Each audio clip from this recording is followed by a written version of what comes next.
A palavra comunhão também significa compartilhar, no sentido de parceria, descrevendo sócios num empreendimento comum.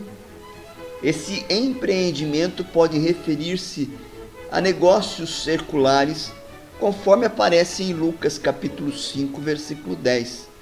Nesta passagem, o termo comunhão é empregado para referir-se à sociedade de Pedro com Tiago e João, no negócio da pesca.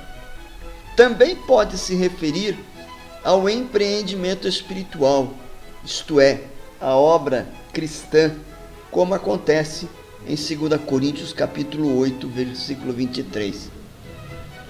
Jerry Bridges observa que o relacionamento descreve os crentes como uma comunidade, ao passo que parceria os considera uma comunidade em ação. Numa parceria empresarial, os sócios visam atingir um objetivo, como prestar um serviço ao público com lucro para os sócios. Numa parceria espiritual, o objetivo é glorificar a Deus. E Deus é glorificado quando os cristãos crescem na semelhança de Cristo e quando os descrentes são conduzidos ao seu reino, ao reino de Cristo. A comunhão bíblica, portanto, incorpora a ideia de parceria ativa na promoção do Evangelho e na edificação dos crentes. A comunhão cristã implica em compartilhar uns com os outros. Refere-se ao compartilhamento mútuo entre os crentes do que Deus lhes tem ensinado a respeito das Escrituras, ou uma palavra de incentivo de um crente para o outro. Observe que o foco do assunto em questão está em Deus, bem como em sua palavra e obras. J.I. Packer, um pastor canadense, disse: em primeiro lugar é o compartilhamento com nossos colegas crentes das coisas que Deus tem dado a conhecer a nós acerca de si mesmo, na esperança de podermos ajudá-los a conhecê-lo melhor e assim enriquecer sua comunhão com ele. Em Atos 2, podemos ver que os convertidos passaram a experimentar a comunhão e a valorizar os efeitos dela em sua vida. Eles se dedicavam ao ensino dos apóstolos e à comunhão, ao partir do pão e às orações.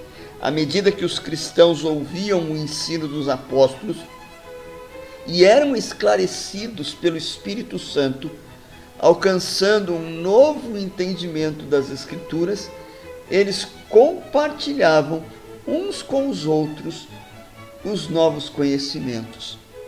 Isso é comunhão, partilhar uns com os outros o que Deus está ensinando por meio das Escrituras.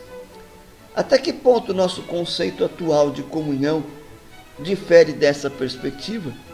Se observarmos nossos momentos de comunhão, nós falamos de muitas coisas.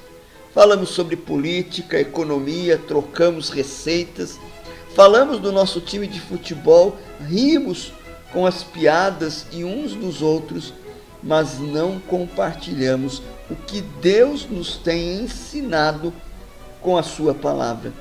Se quisermos retomar o conceito neotestamentário de comunhão dentro da igreja, temos de aprender a ir além das questões temporais do dia a dia e começar a compartilhar uns com os outros em um nível que melhore nosso relacionamento espiritual, uns com os outros e com Deus. Irmãos, não podemos ser a igreja de Cristo se não praticamos a comunhão. A comunhão é compartilhar de e compartilhar com. Por compartilharmos uma vida comum em Cristo, é que somos chamados a compartilhar uns com os outros, seja o que for que tenhamos de recursos espirituais e materiais. Vamos orar. Deus bendito, louvamos, porque o Senhor nos chama e nos chama para participarmos do teu corpo, da tua igreja, desfrutar da comunhão uns com os outros, para que juntos cresçamos no conhecimento e na graça de Jesus. Ajuda-nos, ó Deus, a sermos bênção no meio da comunhão dos teus filhos. Em nome de Jesus. Amém. Tenha um ótimo dia, com as bênçãos do nosso Deus. Um grande abraço.